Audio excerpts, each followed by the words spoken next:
If OneNote freezes, stops responding, or just won't close normally, don't worry. In this video, I'll show you exactly how to force quit OneNote on Windows in just a few seconds. This is a quick and easy fix that can help when the app is stuck, lagging, or preventing you from getting back to work.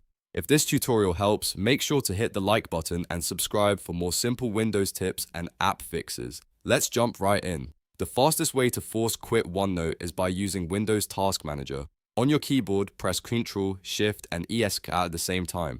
This instantly opens Task Manager, which is the built-in tool Windows uses to manage open programs and background processes. Once Task Manager opens, make sure you are on the Processes tab. This is where Windows lists all the apps currently running on your computer. Now scroll through the list and look for Microsoft OneNote.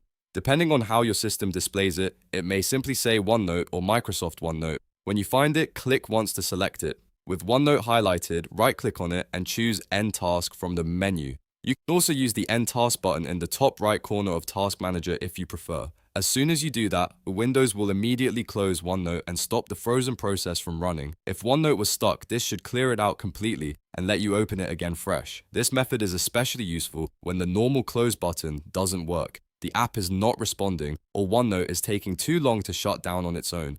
If you ever run into the same issue again, just repeat these steps. Press Ctrl, Shift, and Esc. Find OneNote under Processes and end the task. It's one of the quickest ways to regain control of your computer without restarting Windows. If this video helped you out, please give it a thumbs up and subscribe to the channel for more Windows how-to guides, productivity fixes, and app troubleshooting tutorials. Thanks for watching, and I'll see you in the next one.